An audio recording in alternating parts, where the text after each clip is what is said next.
Ministério Público pede afastamento de Helder Barbalho. O Ministério Público do Pará pediu à Justiça que afaste o governador do Pará, Helder Barbalho, por improbidade administrativa. Conforme o órgão, o chefe do Executivo Estadual cometeu irregularidades na compra de bombas de infusão chinesas usadas no tratamento da Covid-19. Os cofres públicos teriam sido lesados em 3,5 milhões de reais. Na ação protocolada na quarta-feira, dia 31, o Ministério Público do Pará também salienta que a SKN do Brasil, empresa contratada pelo governo, não teria capacidade técnica para o serviço. Ainda segundo o processo, Barbalho agiu de forma ilegal ao fazer o pagamento de forma adiantada, sem as garantias de entrega, e que a Secretaria de Saúde Pública do Estado fechou o contrato sem exigir as documentações obrigatórias. O Ministério Público do Pará pede indenização por danos morais coletivos, a indisponibilidade dos bens dos acusados e também a quebra dos sigilos bancário e fiscal. Em 2020, o governador e o então secretário de Saúde, Alberto Beltrame, hoje afastado, foram alvos de uma mega operação da PF. Pois é, tá avançando aí. Tá avançando, né? Cada vez mais a gente tá vendo nessas iniciativas, né? Gente, foi um show de irregularidade isso aqui. Foi um show de crime, né? E eu espero que cada vez mais as pessoas entendam que foram feitas de trouxa e se revoltem, né? Porque existem dois tipos de reação possível, né? A essa constatação. Ou o cara dobra a aposta porque não quer encarar a verdade, né? Então o cara fica, quando ele percebe que foi feito de trouxa, ele fica mais ferrenhamente defensor do que defendia antes, para não ter que dar o braço a torcer, né? Você também vai vários casos disso, né? Eu acho que o mais notório na história recente, pelo menos o pessoal da direita brasileira, o Nando Moura, né? Ou então o cara se revolta mesmo, né? Esse cara se revolta mesmo. O que foi o caso de muitos brasileiros que foram às ruas aí nos últimos tempos, né? Dizendo, olha, nós não queremos, né, o PT, não queremos mais o Lula, Dilma, etc., porque nós demos nosso apoio a eles e eles nos traíram, né? Eu espero que a segunda reação seja mais contundente, seja mais presente do que a primeira, né? Pois é, precisa ser público. Max, uma coisa que me deixa assim doente é o seguinte, nós já não estamos nessa questão do Covid há um mês ou dois, etc. Já estamos há mais de um ano.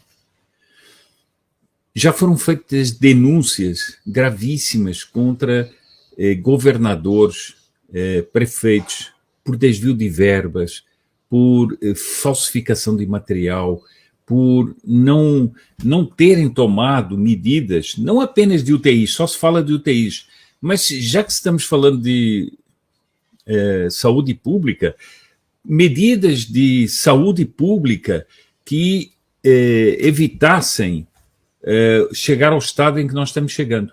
Eu nunca vi uma linha num jornal, numa mídia, chamando essa gente de genocida. Nunca. Eu pergunto o seguinte, quantas pessoas morreram por causa de todas essas fraudes? Em concreto, quantas pessoas morreram? Os números que essas pessoas apresentam, esses governantes apresentam do controle da epidemia é um desastre. Eles assumiram, por ordem do Supremo, o controle dessa situação. Depois essas pessoas ficam impondo, diante desses crimes, porque nós estamos diante de crimes, ficam impondo lockdowns à sociedade, castigando a sociedade, levando pessoas ao desemprego, a tudo mais, e nada se fala. Eu acho impressionante.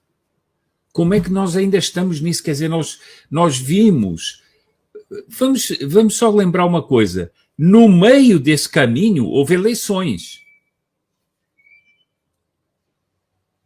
É impossível a gente pensar que essas eleições foram uma máquina de sorver boa parte desse dinheiro? Quer dizer, então nós estamos diante de governadores, não é um nem dois, governadores e prefeitos que alastraram uma supercorrupção em nome de uma emergência nacional que era uma epidemia. E a mídia está absolutamente calada sobre isso. Absolutamente calada. O que interessa é inventar cada dia uma narrativa para atacar o presidente e o governo. É a única coisa que interessa. Agora, isso dá uma ideia da desordem e do caos em que o país está afundado. Porque efetivamente são pessoas que estão morrendo por crimes de desvio de dinheiro, de compra de material inadequado, de uso de material, aí estamos falando de uso de material médico. Quer dizer, tudo isso é assustador.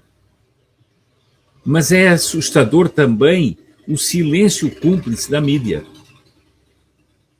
que em vez de ficar inventando narrativas, devia se preocupar em fazer uma investigação séria sobre esses assuntos. Né?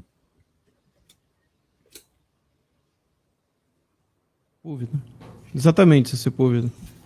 E, assim, o pessoal está bem desesperançado aqui no chat, né, de que algo realmente seja levado a termo aí nessa investigação em relação ao Helder Barbalho, né? Muita gente falando aqui que a família Barbalho tem muito domínio lá, a gente sabe de tudo isso, né? Mas eu acho que é um avanço que isso aí esteja acontecendo. A situação, por exemplo, lá do Carlos Moisés, né, que escapou daquele afastamento, mas agora já foi afastado outra vez. Então, isso tudo, gente, a gente tem que tentar ter esperança e apoiar, né, e começar a falar para as pessoas. Por exemplo, a gente comentou aqui a questão de Araraquara ontem, né? Em Belém do Pará, por exemplo, né, na capital, pode-se fazer mais trabalhos nesse sentido, de conscientização das pessoas, né? Fazer lá um jornalzinho, fazer também, não só na capital, mas nos municípios do interior, que às vezes pode ser até mais fácil o município do interior, e tem efeito, tá? Não acha que é porque você está fora da capital ou de grandes centros que não tem efeito, não. Tem efeito sim, principalmente efeito político, né? Efeito eleitoral. Então, vocês que são do Pará, começar a pegar para vocês essa missão de conscientizar as pessoas lá. Né? Porque, no fim das contas, o que eles precisam é de votos. Se as pessoas estiverem conscientizadas, e conseguir e perceber que não dá para votar em barbalhos da vida, né? Você vai mudando as coisas aos poucos. Óbvio que a gente sabe, né? Mas pode haver fraude. Pode. Mas quanto menos votos a pessoa tiver, a fraude vai ficando mais difícil de fazer. Tá? Isso é uma realidade. A fraude ideal é aquela que você dá só, né, um empurrãozinho para que o candidato vença. Agora, se for um candidato muito, muito pouco votado, aí fica cada vez mais difícil. Além disso, também não podemos perder a esperança da PEC do voto impresso, do voto auditável, que a Bia Kicis, que é presidente da CCJ, está lutando para conseguir. Lembre-se que ela teve aqui nessa bancada e se comprometeu a isso, que esse ano ainda a gente vai conseguir colocar essa PEC em votação. Por isso preparem-se para ver a Bia Kicis aí apanhando muito na imprensa. Tá? Vai ter muita gente interessada a que o voto auditável não saia, e vão bater muito na Bia Kicis para tentar tirar ela da CCJ. Então, cabe a gente mostrar a verdade das coisas para que essas narrativas aí não colhem. Né? Ter pressão popular mesmo para mostrar. Queremos o voto impresso, queremos o voto auditável. Isso aí tem que ser um mantra, eu diria. Tem que ser uma coisa que tem que ser repetida incansavelmente. Tá? Porque se nós conseguirmos isso, se o Brasil conseguir essa vitória aí, que é uma vitória realmente democrática, aí a gente vai conseguir ter mais segurança, mais certeza de mudança no futuro. Vamos lá.